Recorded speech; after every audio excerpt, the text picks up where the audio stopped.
right, welcome to the last engagement of the Become a Bulletproof Buyer webinar series from Apex Allied Property Experts. Let's jump in and get things started. In this webinar series, we really wanted to help buyers become informed and empowered, teach them how to save money, reduce risk, and win in Seattle's competitive housing market. It's really busy, fast-paced, competitive. There's not a ton of inventory right now. Sometimes you're having to be really aggressive. We know there's a lot of bad agents out there. So even if you're not working with us, you still deserve great representation. We want to help you find that. The topics we're covering over the 4 weeks. The first week was setting yourself up for success. What's an overview of the process? What to expect? What do you need to look for in your team? What is a payment made up of? Because so many lenders don't talk about that. And then what are your financing and funding options? Where can you get money? What are different paths for you to think about? Then we talked about targeting a terrific team because believe it or not, real estate is a team sport. And there's a lot of people involved in making a transaction work, making it successful. So we went through identifying all the key players that you need to know and get on your team. We also talked about the supporting cast and some additional players that you may need on your team, depending on the type of house that you're looking at buying, where you're at in the process, whether you're a first-time home buyer, condominium, looking at doing some kind of development deal like a ADU or DADU. What do you do to qualify the team? And then should you build a team, or how deep into the team building should you go depending on your goals and what you want to do? It can make a lot of sense to just leverage your team's team. There's a lot of good reasons for that. And that was a great set of topics, and some great questions came up after we turned the recording off. Then we got into strategic home and neighborhood selection. That is covering what to look for in a house, what to look out for in a house, and what to look for and what to look out for when picking the right homes in the right areas, hidden pitfalls, hidden opportunities, things to consider that may not be so obvious as you're going through the process. And tonight, we're going to be covering winning ways to write your offer, things to consider, and things to be aware of as you're looking to buy a house in the market in Seattle right now. So some of the key topics we're going to be covering today, we're going to be talking about defining winning. What does it mean to win? What does winning look like for you? And then value, because that's a key thing to understand, and a thing that a lot of clients and buyers can kind of run into and hit some roadblocks on. Then we're going to be talking about the two key considerations, the two biggest levers you can throw when working on negotiating a deal: price, or the cash involved in the deal, and then the terms of the deal. We're going to talk a little bit about how to handle competitive situations and what to be ready for in the process. It can be a lot of multiple offer situations, a lot of offer review timelines in the market right now. So we want to give you some information on how to handle those, and then letting creativity count as you're going through the process. Because believe it or not, you can be creative. There are some unique things that you can do to set yourself apart to try to win the deal. We've had really good success with some of these strategies. So we want to get you guys up to speed and make you aware of some of them. Before we jump too far in, we do have to do a disclaimer, of course. This presentation and documentation, the tools that we give out as part of this are for information and educational purposes only. We don't guarantee that any or all of these strategies will work in your situation or in your municipality. You do have to do your own due diligence and check on that. Do your due diligence on your own team. We're not guaranteeing any profit or savings amounts or anything like that. These are different strategies that we can and use for our clients, together, individually, packaged up in different fashions. There is no absolute right or wrong way or surefire method. It's up to you to do your own due diligence and work with your team to get to the strategy that's safe, comfortable for you, and will help you achieve your goals. There's risk involved in real estate anytime you're buying or selling a property. So you do want to be aware of that. We are not giving any legal, financial, or tax advice. You need to talk to your own professionals for those things. These are a little broader, overarching strategies. So when we talk about becoming a bulletproof buyer and helping you win deals in crazy markets, first let's talk about what winning means and arrive at a good shared definition around that. Communication is important in our culture here in Apex, and we want to make sure that we're always speaking the same language and we really understand what people are saying. So the definition from dictionary.com is something that wins. They're successful or victorious, as in a contest, or charming, engaging, pleasing people, winners. but we look at it a little differently in real estate, and different clients that we work with have different definitions of it. Some of them is getting the cheapest price that they can get on the house and not paying a nickel more than they need to pay. Some of them define winning as getting the house no matter what it takes. As long as they get the house they want, they don't care what it takes. Some people, especially in the investor space that we work with, really want the deepest deal that they can get. What's the absolute best deal that I can get on this property? How far under list or under value can I get? Because they think that means that they're getting a deal. But just because you bought it cheap doesn't mean that you got a good deal. And we're going to talk a little bit more about that later on. And then some people want to make someone lose. They feel like it's a zero-sum game. Somebody has to lose in order for them to win. If they don't win, then they must have lost. And hopefully that's not where you're at. And if that's where you're at, please go find another agent to work with, because we want to create win-win-win deals. We know there's opportunities for everybody to get a good outcome. That's what we strive to put together for people. We define winning internally, and when we're talking to our clients, as here's what we would define as a win, here's how we define success. We want to get you a house that you want at a price that you like and that you can afford in the time frame that works for you. That's where we define winning. If we can get you a house you like and can afford in a time frame that works for you, that you are excited about moving into as a buyer, then we have one for you. We have a little different definition, but it's also very similar for winning for sellers. But that's how we feel we've won for our buyers, when we can make those things happen for them. So it's not about saving the most money. It's not about the absolute best deal. It's not about winning the house no matter what. It's not about any of those things. Every win for us falls under those criteria. But what's important to us is not nearly as important as what does winning mean for you. And can it change per house? We're going to talk a little bit about that as we go through things, because it can be scenario specific, deal specific on what a win looks like in any individual property and offer scenario. But it's something that's worth thinking about and considering every time you go to look at a house before you're caught up in the heat of the moment. We've talked about that a little bit in the previous seminars. You want to try to make sane and sound decisions and think about, before things get carried away, before you get in a pressure situation where you've got to respond to a counter offer or increase your offer in a multiple offer situation. You want to understand what would constitute a win, what would have us feeling good if this is the outcome, and then make decisions based off of that. And don't let your agents, your lender, anybody else pressure you into something that doesn't meet your own personal definition of winning.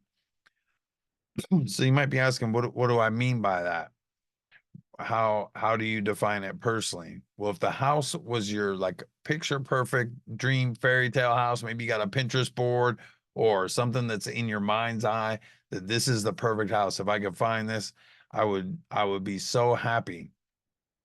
Well, if you saw that house, would you throw everything you had at it? Would it be worth just throwing everything you had and borrowing from family and friends and everything to get the absolute perfect house if you needed to? Would it be worth paying more for the perfect house?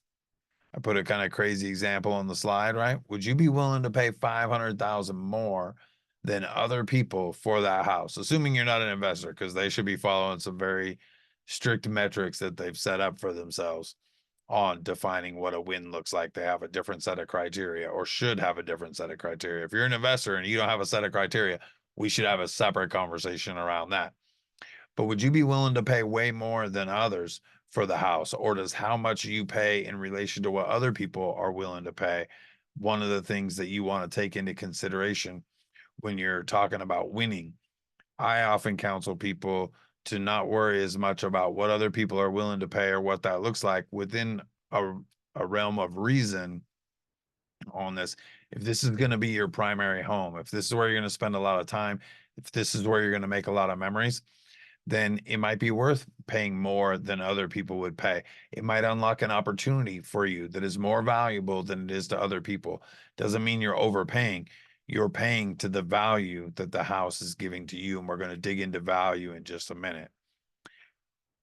What if it was a torn down, tweaker filled trap house that was fire damaged, but it was in the right area that you wanted to win? So the house was nothing like you were thinking about, but it was in the right neighborhood that you wanted to be in. That was so perfect. The commute is easy, the schools are amazing. Maybe you want something rural, maybe it's got big waterfront views or it's a lakefront property, but the house itself is jacked up. Would you even look at that? How could you make that a win? Well, it depends a lot on what you're paying for it. What if you could buy it for $1? If it was $1 million location, lakefront, beautiful sunsets, everything that you're looking for, and you could get it for $1, would that be a win? If you could fix it up for 500,000, make it worth $1 million, would that be a win? Some of these different scenarios are why we talk about what do you define winning as? What does it look like and how does it change per scenario? What if it's the great house, it's perfect, but the commute's an extra 45 minutes per day over what you were thinking, right? Maybe you thought you wanted to live in Seattle, been having a hard time finding what you're looking for. You find the perfect house in Auburn or Marysville or Woodinville, Monroe. So you got to drive a little bit more. If you got that house, would you be winning? What if it was $300,000 less than what you would be getting in Seattle? What if you could do something easy and make $300, 300,000 in sweat equity on that house? Would it be a win then to buy the house? Would you even be willing to trade the commute time for the savings or the equity on the house? These are some of the things that you want to think about when you're considering what does a win look like for yourself in general and on a specific property. You should feel good about getting the house. You should feel like you're winning. And every time you're writing an offer, you should be considering, if I get this offer, if this gets accepted, would I feel like I was winning in this deal or would I not? And that comes to play in a couple different standpoints when you're looking at writing the offer and if you're getting further into negotiation. But your offer is key to setting up that process. You also want to remember that where you start with your offer may not be where you end up. So you want to keep that in mind, right? We just did a deal for some clients on a property in Seattle, had an investment aspect to it. They were going to move into it. So kind of a house hack investment play. They were going to move into it. They have moved into it now. And we thought it might get competitive, but we weren't sure where it was going to go. It was a really hard situation to read. The comps were lower, but they were a little bit older. And the market at that point in time was pretty hot. Everything was getting multiple offers and going crazy. What we did on that one was the initial offer was actually considerably under list in case the other offers went in priced based on past comps and not where the house was listed. Because we're going to talk about list price and what it's worth in just a minute. But we used another strategy on top of that with an escalation clause to get us back to where we would be competitive with what we thought to the top price that the client felt like they were winning. If they got this house at this price with these terms, they were winning. If they didn't, they were happy to walk away. And we got them the house, which was fantastic. So you just want to keep in mind where you make your offer doesn't have to be where the conversation stops. And there's a few different ways that that can come about. So now let's talk really quick about defining value. There's kind of different parties involved in defining value depending on who you are and what your perspective is. But what we always want to be careful of when we're making offers, especially if you're financing the property, is where's the Venn diagram? Where's the overlap like is on the screen right now? Because the appraiser is kind of the middle ground between the buyer and the seller. And we want to be aware of what we think the house will likely be able to appraise for. Before we dig further into that, let's talk a little bit about the definition of value. Again, from dictionary.com, it's the relative worth or merit or importance, estimated or assigned. It's a valuation. So the relative worth or importance depends on who's assigning the value. The value to you, the value to me, and the value to somebody else may all be different things, right? Some people may not be willing to pay hundreds of dollars for Air Jordans, and some people may think that's a great deal. Some people may not be willing to spend a lot of money on a classic car. Some people like me are willing to spend too much money on a classic car. So the value is a little bit subjective in what that is. You want to be mindful. You can look at other things, but the value of each thing depends on who's looking at it and where they think. What we want to find is that sweet spot of the overlap. So fair market value is another term that you want to be aware of around this, because the fair market value can be misleading. This is different than an automated value. We'll chat about that in a second. But the fair market value, this is what an appraiser looks at heavily. And if you're financing, this can really impact the structure of your deal. The fair market value is considered as the determined price that a property is going to sell for in an open market per Rocket Mortgage, with no external pressure and non-arm's length. That is like the properties exposed to the open market, like most of the properties that you see when you're looking around for houses, and there's no pressure. That means there's no outside pressure or distress forcing the clients to sell. It's not a distress sale. It's not like a foreclosure tax auction kind of situation where there's an artificial pressure coming in. And it's a non-arm's length transaction. Oftentimes, parents will sell a house to their children at a big discount. Other things like that. Non-arm's length means they're kind of far enough away. They're not close enough for you to wrap your arms around them and give them a hug, is how I interpret it. I don't think that's the dictionary definition, but that's how it works in my mind's eye. They've got to be basically a stranger, fair market, no pressure situation, whatever it trades at, that's what the value is. That's the appraiser's job, is to determine what do they think, what do they believe the fair market value to be based on industry data and what has happened in the transaction, and then supply that to the bank. So let's talk about the three different values that come up in a deal. I mentioned it briefly. The seller has an idea of value. Most sellers are really proud of their house and they think it's worth more than what it is. That's the case most of the time, although in a really strong seller's market, not always the case. That's where you see things selling for over list price. With one exception, some people will use a strategy where they'll underprice initially to try to create multiple offers. Doesn't happen a lot right now. It was happening a lot a few years ago. Then the buyer has what they think is the value. The buyer's value can be much higher or lower. And if all the buyers think the value is lower than what it's listed at, then the property is going to sit there. If all the buyers think that the value is higher, it will get a multiple offer situation. And then the third party for value is the appraiser. Now, the appraisers are hired by the banks nowadays. We talked about that a little bit in the team building. We don't get to get as involved with the appraisal process. So we could say 15, 20 years ago in kind of creating appraised values, if you would. Now it is a much more independent process, and they have a set criteria that they go through in a really a scientific method. There's a little art to it, but it's really very scientific in how the appraised value is reached. They are going to set a value on the property. I would say the truest value is what a buyer and seller agree at, and appraisers can cause problems in deals when, especially in fast, hot, competitive markets where they can't keep up with what's going on, because the appraisers are always looking backwards at old data. Appraisers and sellers are always looking backwards at old data. Buyers are always looking forward at what's likely to happen, what's going on in the future. And so even that can impact how everybody's eyes see the value in a deal.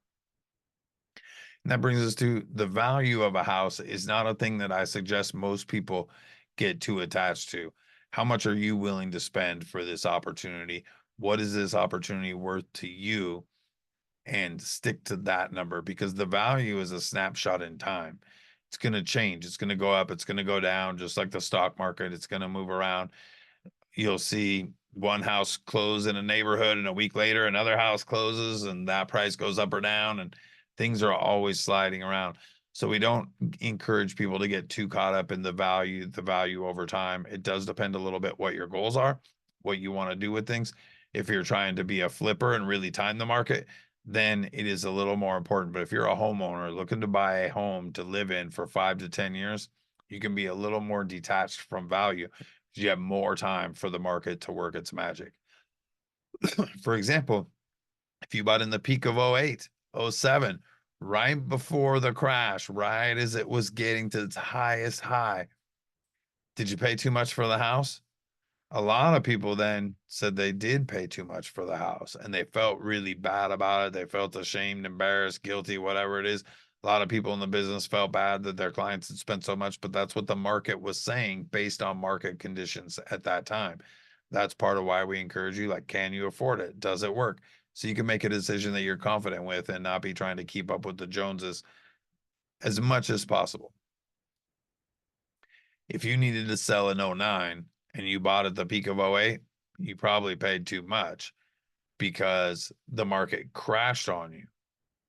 That was a problem. Even then, a case could be made that you didn't pay too much. You paid market value and the market got away from you. But if you held that house till today and bought in the highs of 08, it still looks like an amazing deal that has performed really well for you over time. Now, you could really try to beat yourself up and be like, well, I should have waited till 09 or 10. The fact of the matter is you are still winning in a very big way. So defining the value and paying too much in the moment is a tricky thing to do. It depends on what your plans are, what your goals are with the property, and how much the property means to you and what it will do to your life and the memories that you can create in the property. That just goes to show that value is in many ways like beauty. It's in the eye of the beholder. What something's worth to me may be different than what it's worth to you, right? I see a lot of investor deals, especially off-market stuff, where they have different values and there's opportunities available to investors to buy before the property gets on the MLS. And investors always have different opinions on values based on the opportunity and the risk associated with it. So let's keep talking about the paying too much myth is what I call it. That fear that you're just going to be paying too much. I don't want to pay too much. And not to say that we're cavalier and that, just throw money around, because as you'll see, I hate solving problems with price. That's my last resort of what I want to do. But let's talk about, can you pay too much for a house? It's really some BS. It's not really true that you can pay too much for a house within reason, right? I could throw some crazy examples out. Paying $10 million for a 1-bedroom, 500 square foot house over in Eastern Washington on a 5,000 square foot lot is crazy. But most of the time, most of the stuff you're going to be looking at is not going to be that way. If you have an investor and you really want to make sure that you are hitting your metrics and hitting your numbers, you may be paying too much. That's why you want your metrics to guide you more than the experience of living in the house. Let's discuss some things that can cause confusion for people, or where they may put emphasis or trust in things that are not as trustworthy, specifically automated valuations. Those are generally BS. They're computer formulas based on big data. They do bring it down to the neighborhood, but they are not accurate. The Zestimate, as an example, is historically not that accurate. That's why the founder offered $1 million reward to anybody that could make it right on. Often with the automated valuations, if you study a house beforehand, which could be hard for you guys to do, we get to do it a lot. We see what the Zestimate is. We see what all the automated valuations are on these properties. And then when we list them on the MLS, the algorithms go through and pick it up, and they move the automated valuation to right by the list price, which is always really interesting to see. Tax assessed value is not a good judgment of the real value. Even around here, where we do the tax assessed value, it gets refreshed pretty frequently. Some parts of the country, they don't do it for years and years at a time. Around here, even when they're updating it, it's not always accurate because it can take them a year or two to get the appreciation rates in and applied to every property. So the market's been going up for years, and then all of a sudden goes down, like in 2008. It's going to have a really high tax assessed value. Well, the real value is much lower. And then by the time it resets, the market is going back up again, and the tax assessed value is going to be much lower than what would be the fair market value for the property. So they are not a good indicator. Even the list price is not a great indicator of value. And I try to coach people to not get tied to what the list price is as to if they're paying too much or not. List price is almost always about what the seller wants. There are so many agents that just take orders from the sellers, that do whatever the sellers say. And as we mentioned, sellers are always proud of their houses, so they tend to want to overprice them. So the list price doesn't mean what the house is worth. That just means what the seller has agreed to sell it for. So paying list price or more or less is irrelevant in the overall value proposition, especially the value proposition to you. Some people feel like paying $1 more than list price is too much. They might have a hard time in today's market if you're saying that you're only going to pay the list price. Some people think they're willing to pay more than 100,000 over list price. I've had clients in the last few months who have been offering 75 to $250,000 over list price on properties, because that's where the value on those property types in those neighborhoods in those price points is going. And just because you get something under list price doesn't mean that you got a great deal. It's always nice to get under list price, but that still doesn't necessarily mean it's a super great deal. Don't worry as much about what other people are doing or paying or offering or suggesting. Again, stay focused on what is the opportunity worth to you. And even considering the things like the stress of continued shopping, the rent money that you may be throwing away if you're not a homeowner yet, and this is going to be your first place. Every month you're throwing that rent money away and getting nothing for it. So if you paid $20,000 too much and you saved 2 months of appreciation in a hot market and 2 months of rent at $6,000 or $7,000, paying $20,000 too much today can be a deal in 6 months. So that's another thing to keep in mind as you're looking at this. And then lastly, even the appraisals aren't real value. That's the appraiser's opinion of what the house would sell for. It's heavily weighted by the contract price, so it's not even totally factual, because it is the contract price weighs a lot in their psychology as they're doing the math and pulling the comps. They're also looking backwards over time. They're going back 6 months for sold sales. Properties that sold 6 months ago might have got in contract. The buyer and seller may have agreed to a price 8 months ago. 8 month ago market is very different from today's market. So just because what they saw historically does not mean what they're forecasting. So that's another challenge with appraiser. When people say what the house is worth, it's hard to get a unanimous agreement on what the house is worth. Although appraisals do often come in at value, we say, where they come in at the contract price because of that psychological weighting I mentioned. So you can pay too much. As I said, like, don't get too caught up in it, but can you make bad decisions? Can you pay too much? Yes, do avoid that. Be cautious about being house rich and cash poor, especially if you're in the investor side of the game. We see a lot of people who think they're buying a property now because the market's going to continue to go up for 6 months. And while that may be true, the material prices are going to go up, the project costs are going to go up, like all those other things are going up as well. So you do want to be very careful about that. And just because you can get approved for a big loan amount doesn't mean you should, depending on what your lifestyle looks like, what brings you joy. We want people to enjoy the journey as much as we want them to get to become homeowners. So you want to be mindful of putting too much into the house and then becoming cash poor and not being able to weather any storms that come up. So as we are working with our clients, we encourage them like, hey man, don't break the bank.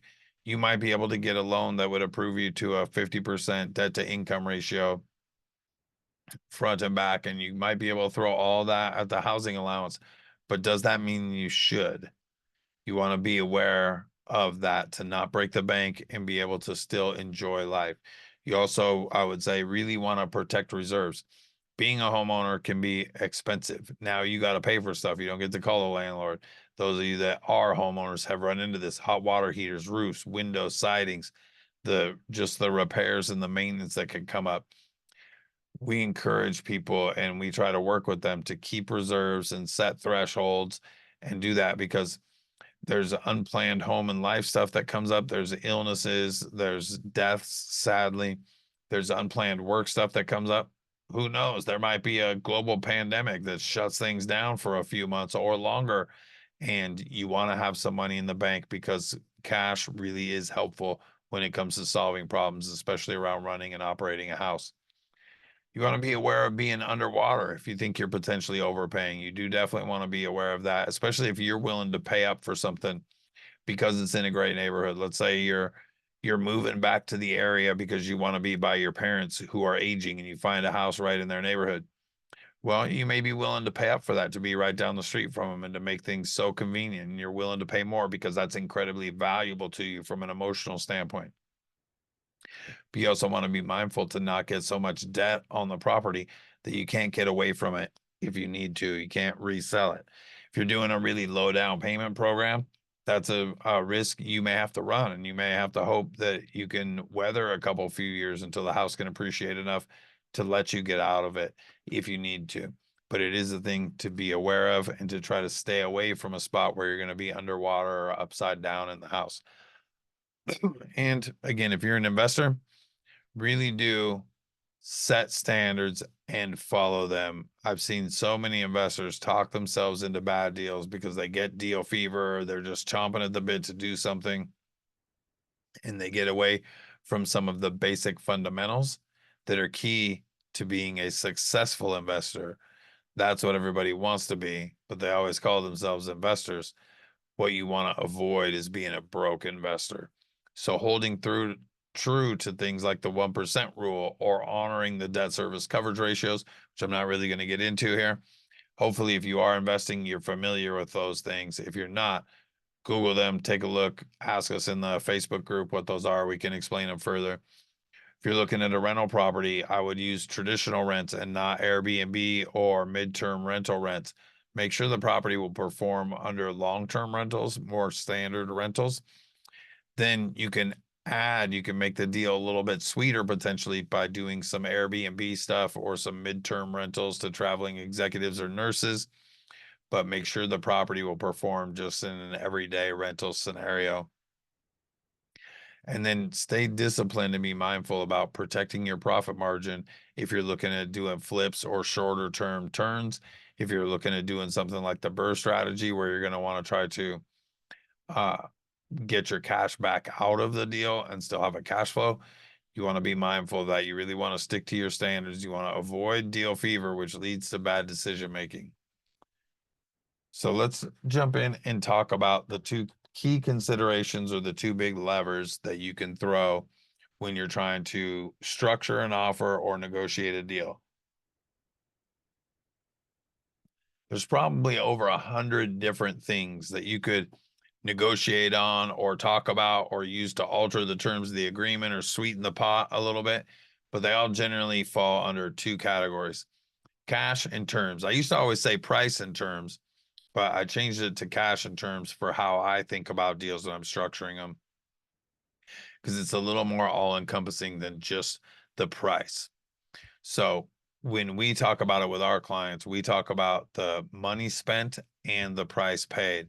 So the cash can be a little bit different than just the price. Price is how much you're paying for the property, but it doesn't speak to win at all. And it doesn't talk about how much cash the seller is getting. And it doesn't talk about other things like earnest money, closing costs, different things that you can consider. If it typically costs 2 to 3% on top of the purchase price to close a house, to get the financing, do the appraisal, do all the stuff that you do on a $500,000 house, that's $10,000 to $15,000. Well, what if you could pay $515,000 but not have to pick up any of those costs? You're paying more for the house, but your total cash out of pocket is still the same as buying the house for less with the other costs.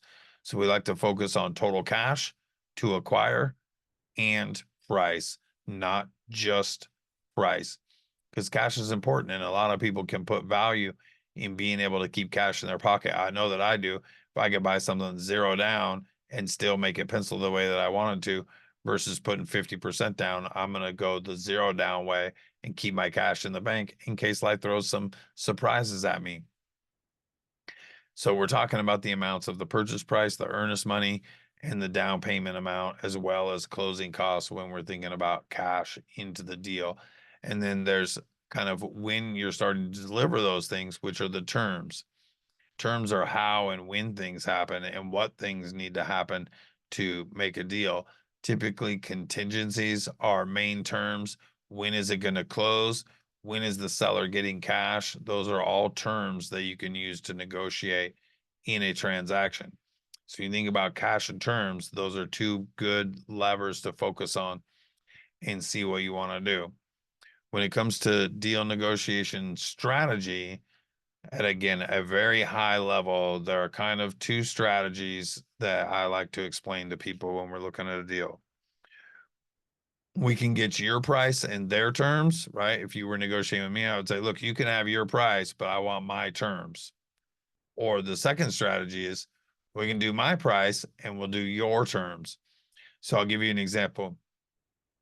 If you're a seller and you want, you know, $600,000 for your property and it's an investment deal, or even a house I'm looking at moving into, I might think 600,000 is a little bit high. But if you let me be creative on the terms of when I close, maybe I need to sell something else. Maybe I need to save some more money. Maybe I need to do something else. You'll let me be creative. Maybe I'm willing to pay the 600. Or if you want to go really fast in the timeline and drive your terms, you want a really fast, clean offer, no contingencies, no headaches, and you want to close in 2 weeks, well, then I want my price, which is going to be lower. So that's an example of a couple of those things. And I'll talk a little bit more about a couple examples in a minute. The way to make the deal is to find the right combination of those two things that works for you. So again, back to that Venn diagram where I had the buyer and the seller and then the appraiser in the middle. This is the same thing. Clients are usually saying, well, I would pay, you know, it's listed at 600, but I would go up to 620 on it. So they've got a $20,000 range. And the seller might have said, well, I've got it listed for 600, but I'd go down to 580. So now you've got a $40,000 range to try to make a deal in. The seller might say, well, I want to close in 20 days. And the buyer might say, well, I don't want to, I'm willing to go as fast as 30 days or 20 days, but up to 60 days. Now you've got a window range of time that you can try to talk about. So you want to find the right combination, ideally stacked to your favor, sure, but it doesn't have to be a make or break. It doesn't have to be beating the other party in the transaction on every point that you can try to beat them in. Then you also want to remember when you are looking at structuring these offers, be aware of the risk reward ratio, especially when we're talking about things like contingencies, which we'll be getting into in a minute. And how risky is this and what's the potential upside for that risk? Then you want to be mindful of sunk costs. Do not chase sunk costs. They'll drag you to the bottom of the ocean and drown you. Sunk costs, if you're unaware, are things that happen once you've already spent the money in the deal. It's gone, right? If you get an appraisal, if you get an inspection, once you do that stuff, it's gone. If you get bad news, don't move forward just because you already spent money. That's chasing a sunk cost. You're like, oh, I already spent 500 on the inspection. I'm not willing to walk away from that 500. So you're going to buy a $500,000 house and make a $500,000 bad decision to save $500 or make it feel like you got value from that $500. That's a bad call. And then be aware of the lost opportunities. If you buy this property or if you get this inspection, what does that do to you from other ones that you could be going after from a time focus and a cash focus? You want to be aware of those three things: risk, reward, sunk costs, and lost opportunities when you're creating your offers, especially around timing for the lost opportunity stuff. Now, let's have a little more fun and talk about some ways that you can actually kind of be creative now that we've laid a little foundation here.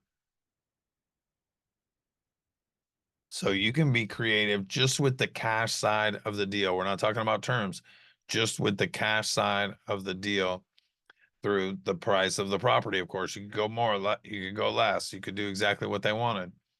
As I mentioned earlier, I hate winning deals on price, which has largely created my biggest allergy. We can talk about the amount of earnest money. More is almost always better if you're trying to win the deal. As a buyer, the risk reward matrix is the more earnest money you put in play, the more risk you have if something goes wrong in the deal.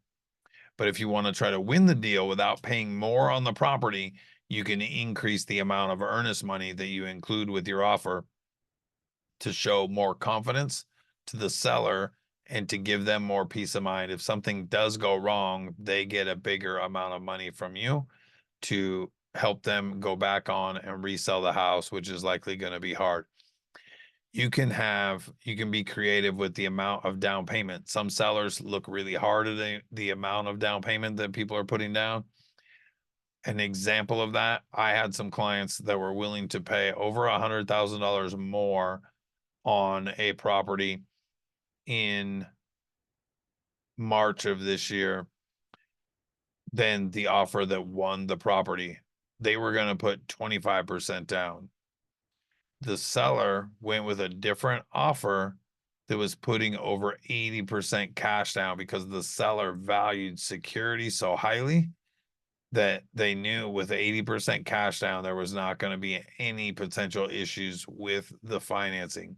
My buyers were still doing about 25% down because they were going to do it as an investment property, but the 80% trumped that. So you can be creative with the amount of cash that you put down, including if you're so situated, you can go 100% cash, buy the whole thing with cash, and then refinance later to get some of your cash back out. Just talked about that deal. And then the lost opportunities cost of cash and how much you're putting into the deal. I do like high levels of responsible leverage, right? I think leverage and debt can be a really powerful tool, but it can also be a dangerous one. It can be a sword that cuts both ways, and taking on big obligations, getting over leveraged can create a lot of problems. I've learned some hard lessons about that myself personally, so I'm always very cautious around it. But I do think that debt is a really great tool to use if you're using it mindfully and you're respecting it appropriately. I really like to keep cash on hand for other deals. Throwing a ton of cash into a deal limits my opportunity to go find another deal. So I generally go to the lowest cash that I can get in a deal and make it perform the way that I want to, whether it's a primary home that I'm looking at buying for me and for my sons to be in. Well, how much cash down do I have to put to get the mortgage payment where I want it to be? And there's some fun scenarios that you can do comparing that, but I pay attention to that. And if I put all of that cash in the deal, what is that going to cost me on being able to go pursue other deals? I sleep better when I have cash available, having gone through periods in this business where I've had not much, if any, cash available.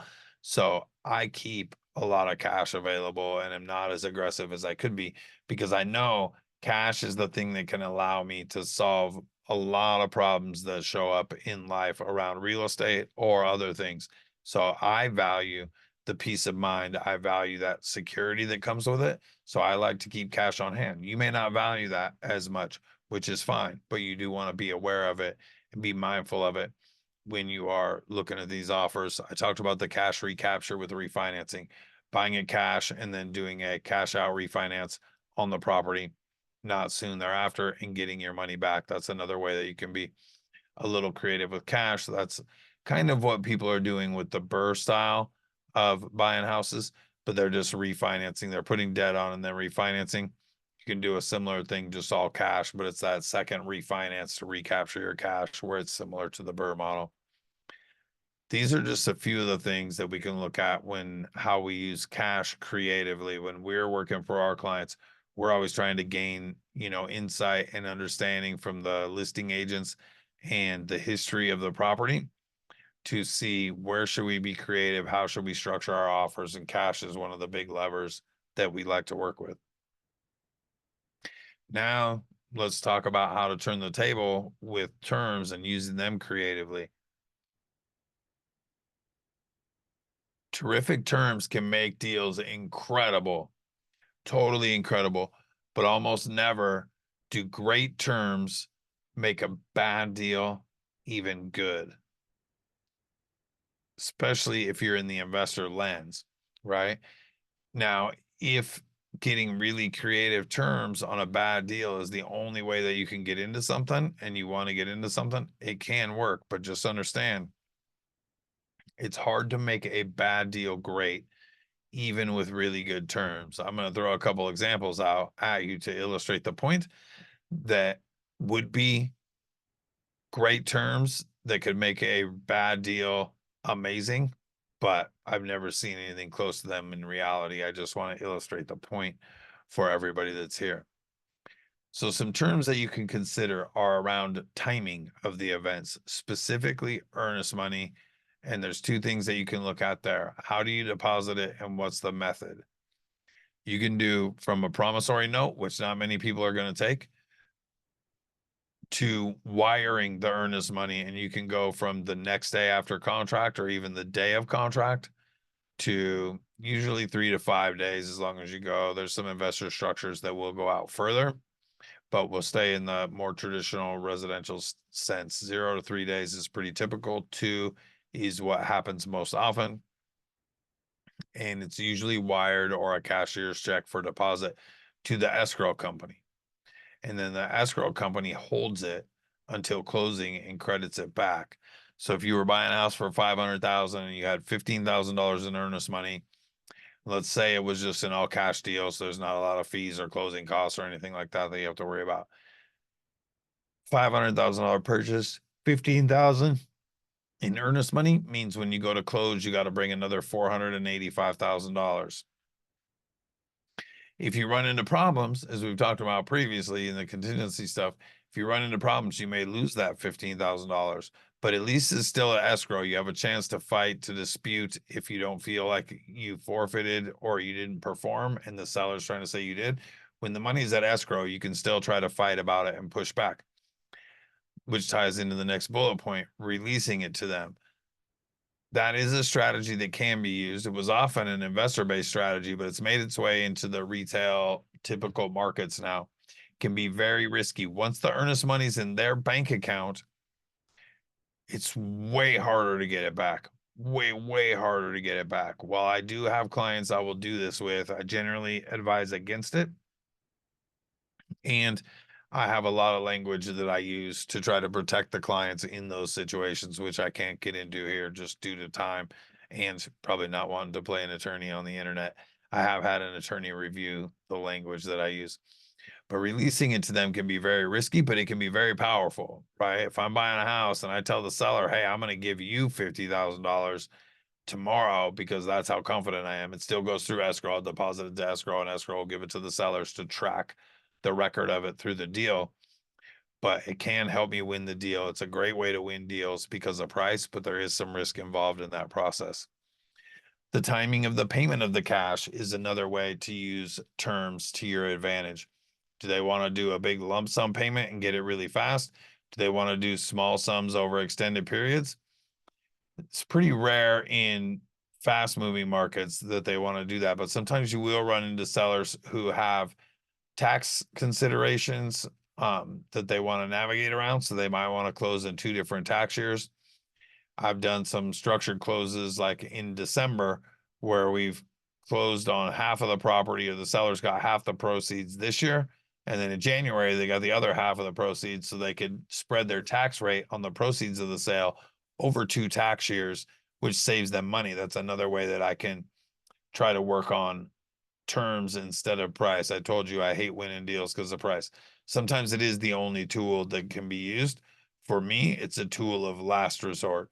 Sadly, for a lot of agents, it's the only tool they know how to use. You can get into things like more creative stuff like seller carried or novations or lease options. The trick with those and breaking those payments out over that length of time is a lot of agents hate those kind of transactions and they're going to really try to shut them down because they don't understand them. They don't know what to do. So they're worried they're going to look silly in front of their clients. And they're also afraid they're not going to get paid as soon as you say those things. Because if you want to go that way, probably you don't have enough money to pay their commission up front or give the seller enough of a down payment. So they may not present your offer with the zeal that they could. You can get creative on the timing of closing and of possession because they're not the same thing. When you close on the property and take legal title, you may or may not get access to and sole possession of the property.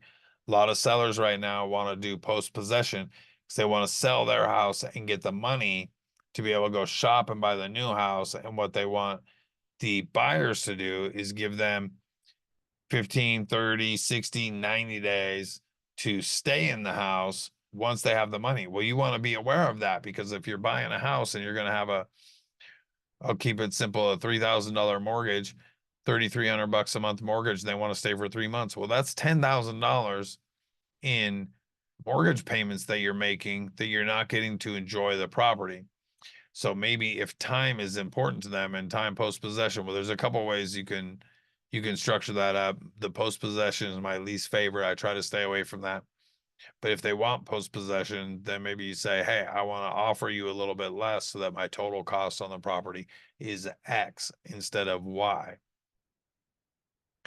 Do they want to go fast or slow? Some sellers like to go slow. Investors often, I believe, mess this up because they just talk to everybody about fast closings when not everybody wants to go fast. Sometimes they just want the security to know that they can go.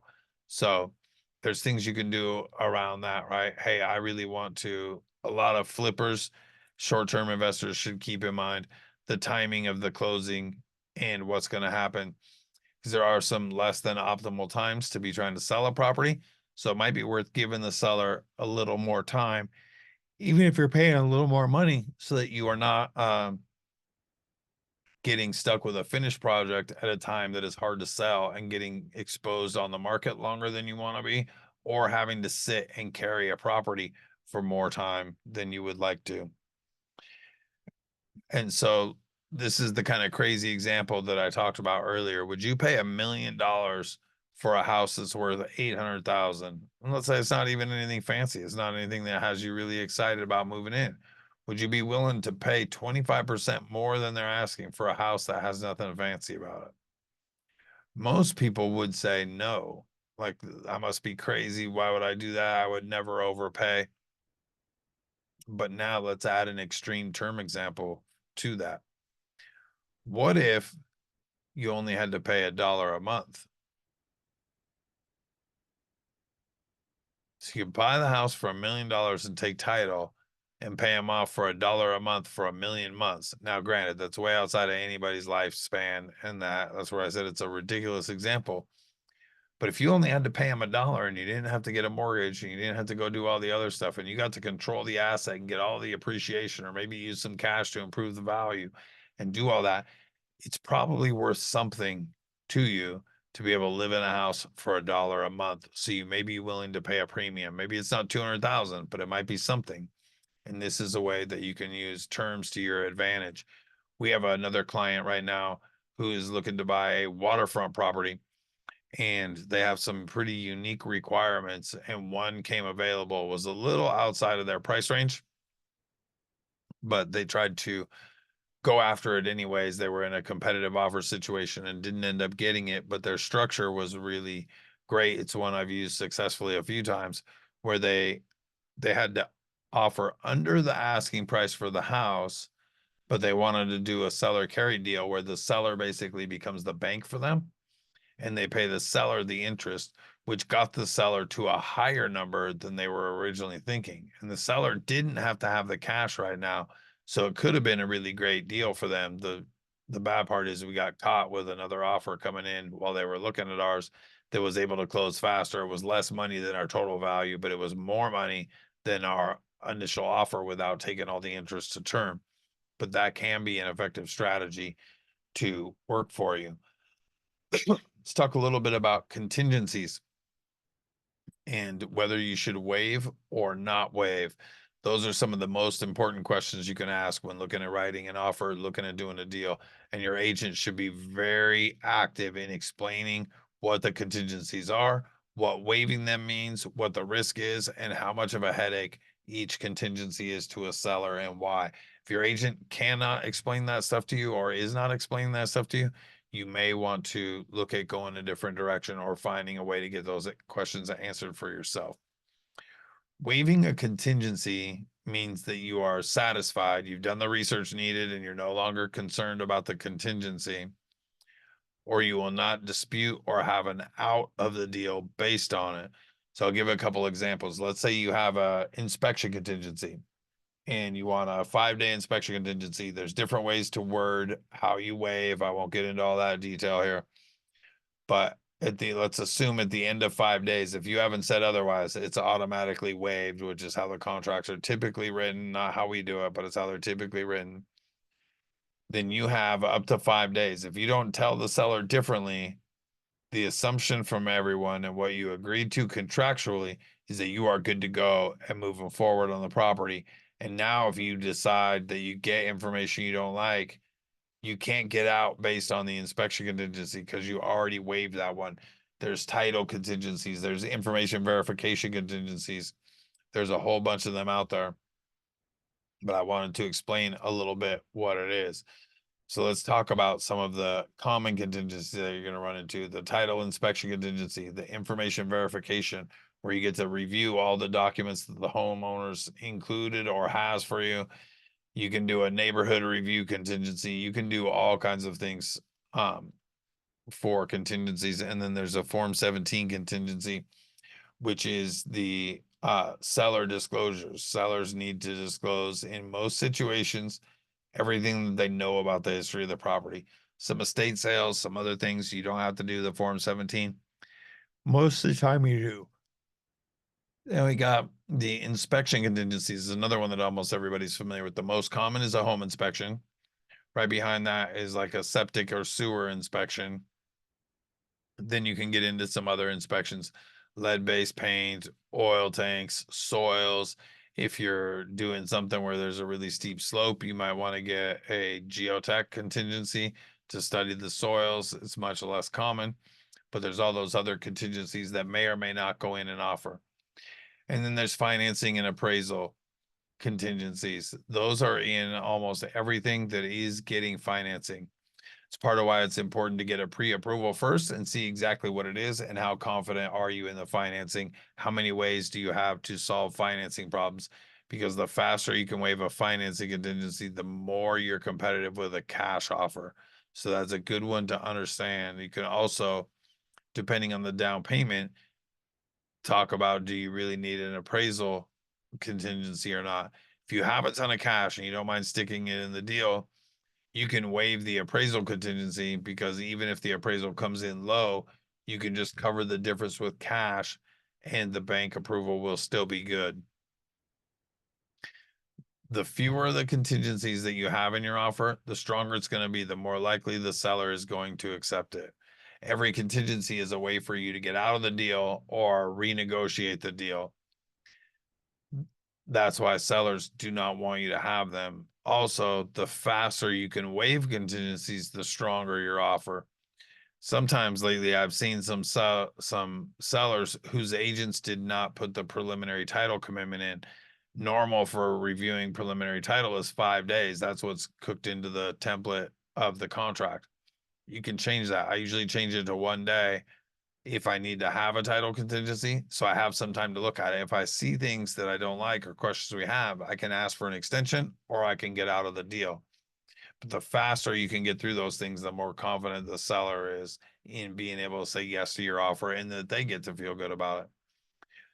Just a reminder, you do want to be mindful of the impact of waiving each one, exactly what it means. When is your earnest money going to really be at risk?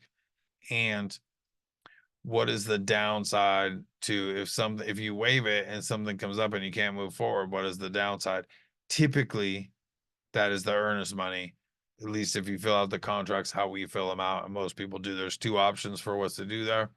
We check the earnest money, so then you're controlling what's the worst that could happen. What's the worst thing that can happen is they can keep my earnest money for this. So you do want to be cautious and stay comfortable, right? There's going to be discomfort anyways, but you really have to trust your gut, is what I've seen people have good success with. And that means not that there aren't butterflies, not that there isn't anxiety or apprehension, but that you can set them aside and see that it's not an unrealistic fear, that this is good. I've done my due diligence and I'm able to move forward and trust that I've done the right things. Barring all the unknowns, you can't manage to that. You can't manage against fraud. But assuming everybody's doing good, reputable business and you're doing what you can do, to do your due diligence, you can move forward and be as comfortable as possible. That's why it's important to have a process, trust it, and follow it. Because when you waive, you lose the right to get your earnest money back. Now, it is contingent specific.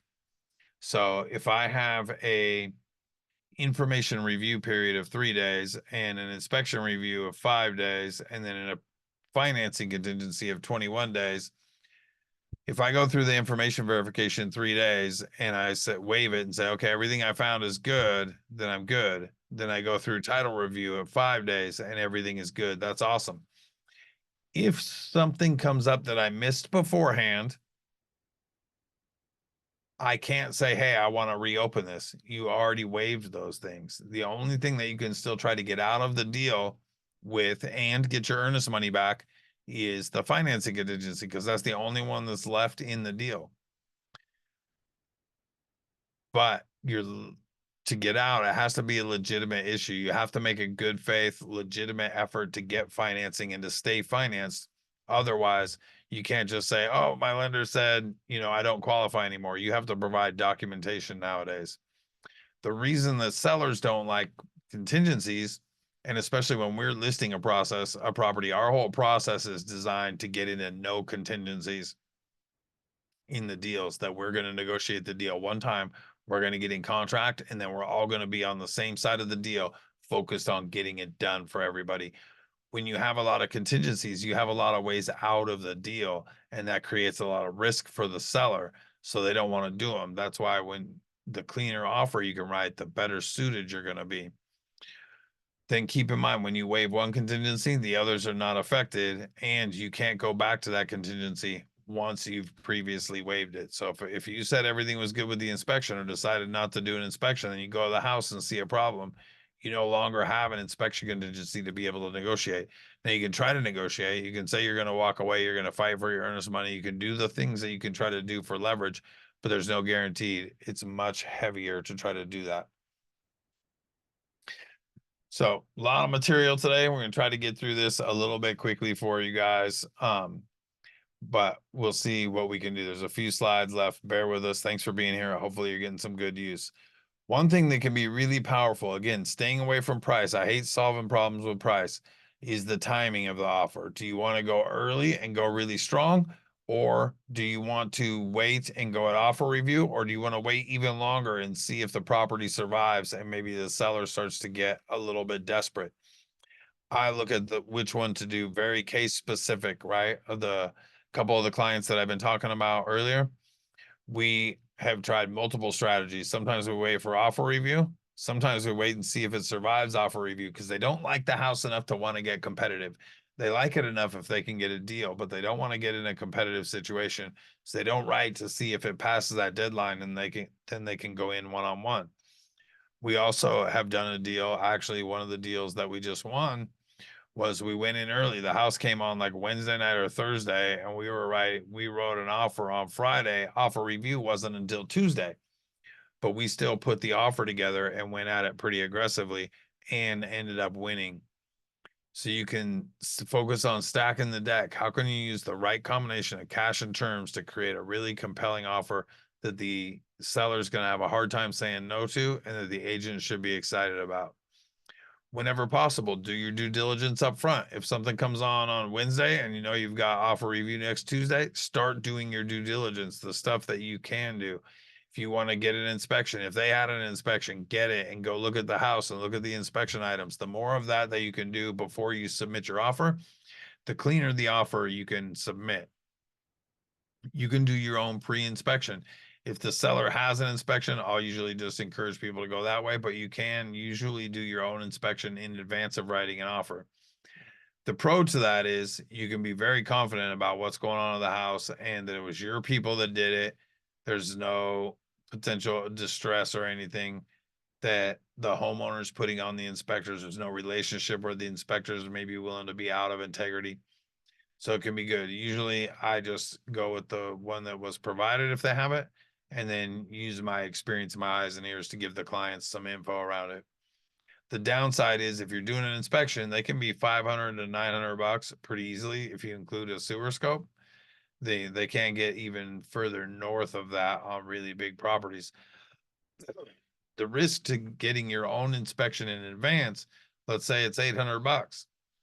You do the inspection, you find something out that you don't like before you have the property and you walk away. Well, you just wasted $800. You do the inspection, you pay for it, you go in and offer and you don't get the house. Well, you wasted the $800. So you want to be careful. At least I suggest that people are careful with pre-inspections.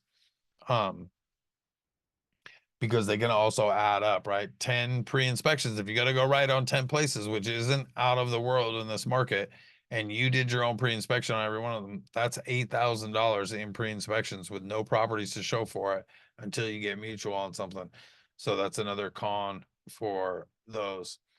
Again, we talked a little bit about releasing the earnest money to the seller earlier. That can be another powerful one, but it also can be fairly high risk. When it comes to competing creatively, and especially around competitive offers, you really want to manage your emotions.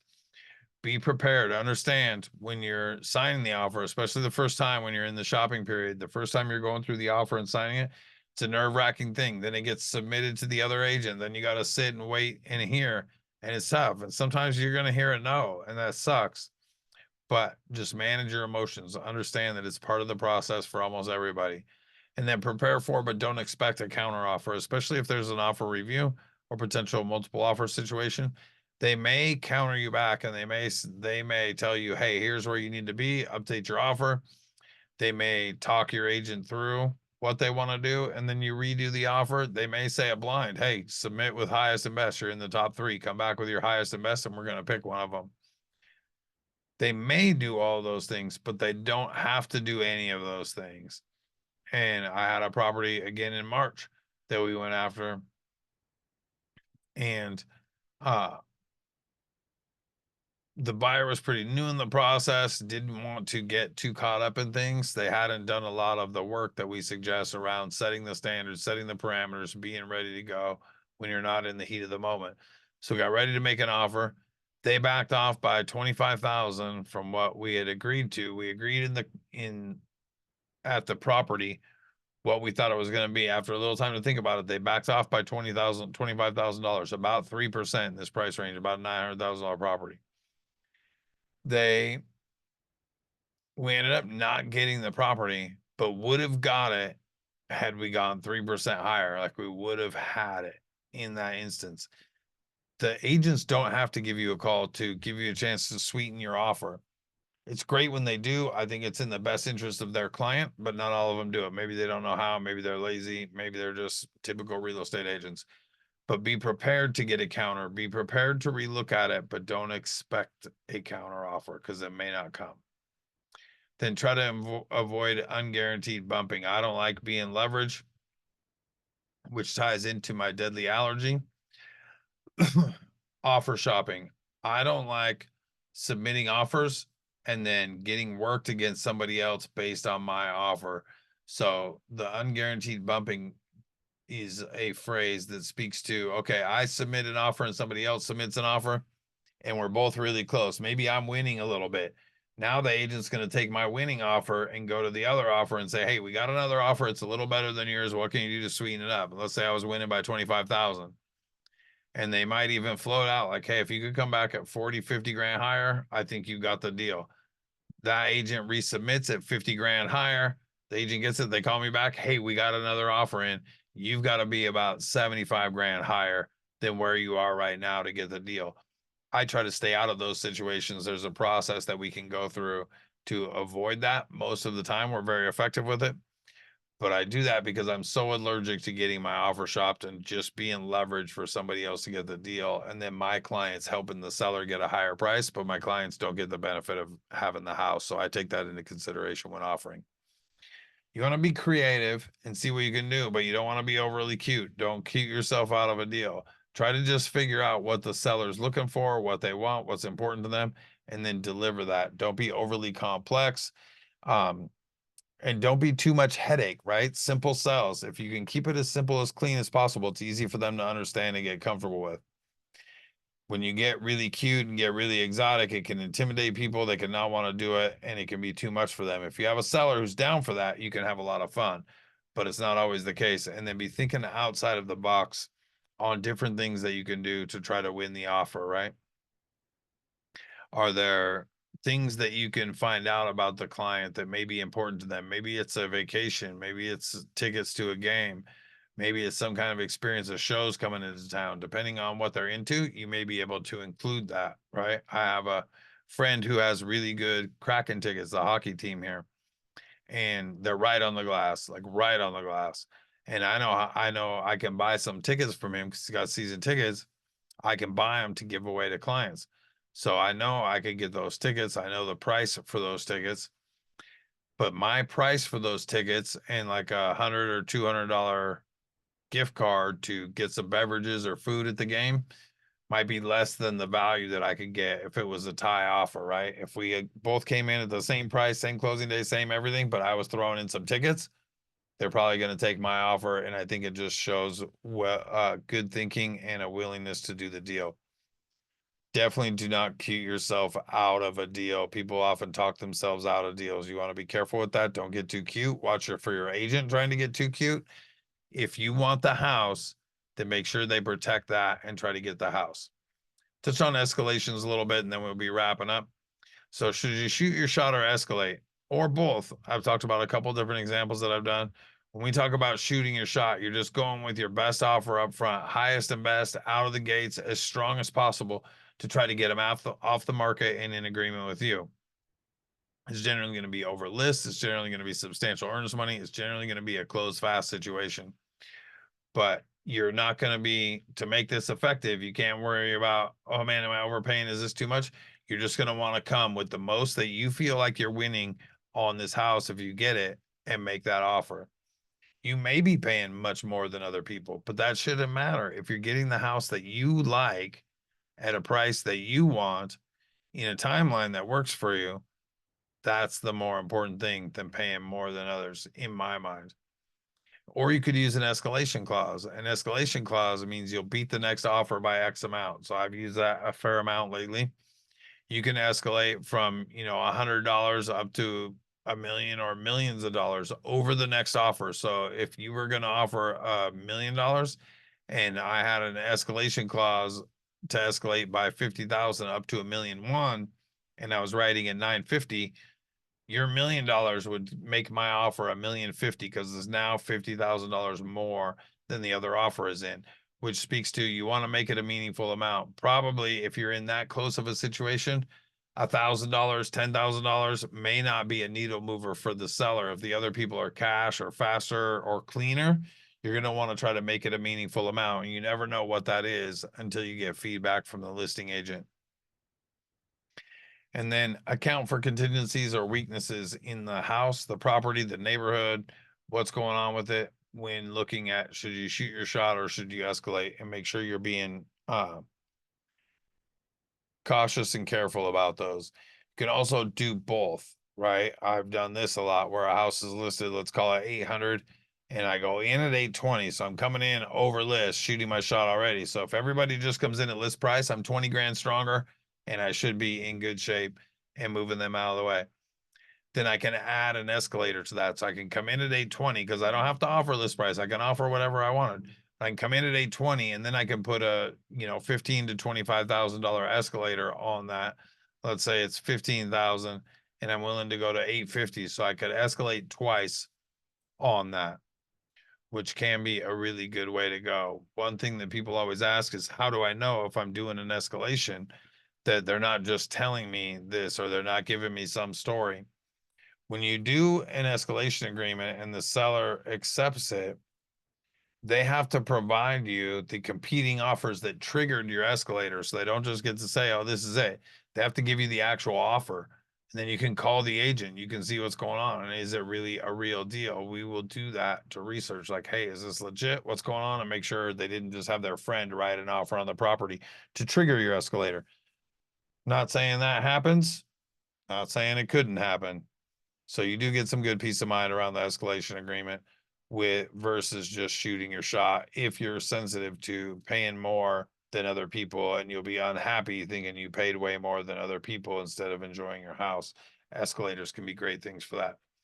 Stay within your comfort zone all the time. and then put yourself in the seller's shoes and see what would they want to see. When you frame the offer, like writing the offer in the way that you would want to get the offer can be powerful in helping you land at the right thing, making sure you get the right scenario and setup for things. What would you say yes to?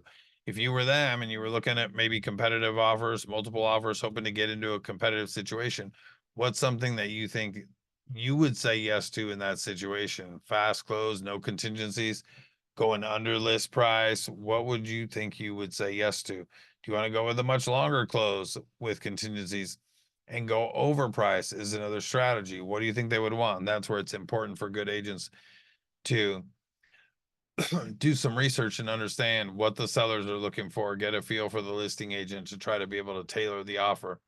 The sellers are the wild card, though, in that like your agent can try to get some information, but rarely will be able to talk to the seller in a listed deal scenario.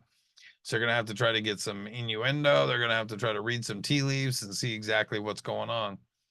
But if you can get that intelligence, then you can really honestly evaluate your offer based on the seller situation, see if there's anything good you can do to tighten it up.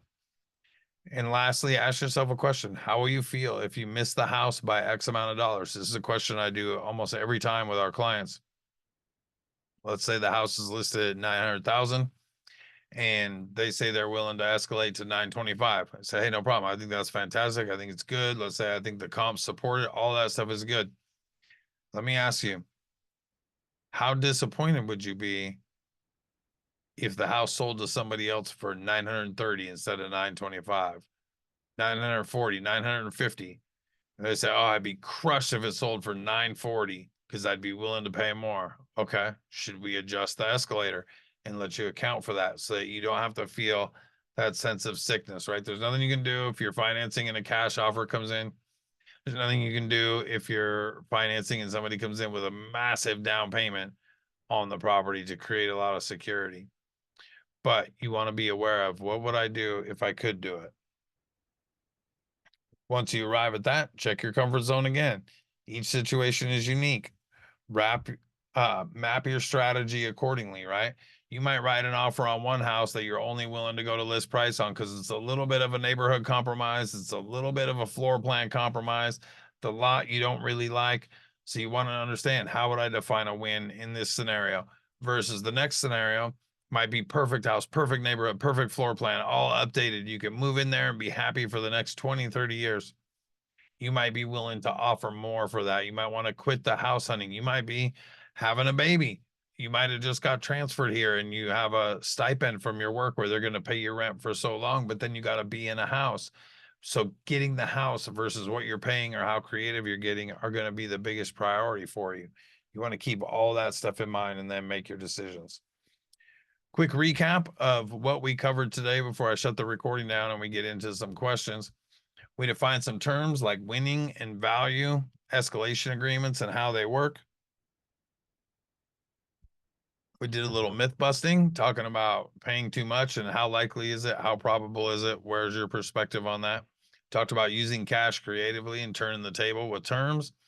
We talked about the offer structure and timing and things to consider there. The longer you wait, the more the risk that somebody else is going to come in and get the deal, but you might be able to get it for less if you're willing to take that risk of losing the deal to save money. If you want to make sure you get the house, then going hard and fast at the house is better, but the risk is you might end up paying substantially more than somebody else was going to pay. And if that's going to be a problem for you, it may not be the right strategy to take. No matter what you do, stay disciplined in your process and trust your team if you've done a good job evaluating them.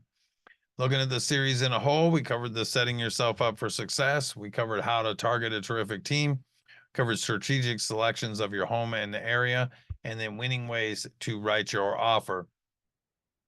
Hopefully this has been helpful. Hopefully you've got some good stuff out of this. If you're interested in learning more, if you want to understand more about how we can help you, we would love to have the conversation, but we really wanted to get this information out there just to help inform and empower as many people as possible who are trying to buy houses in this crazy Seattle real estate market. So with that, we can now start going to questions and see what people have, and then we will wrap things up once we are all done there.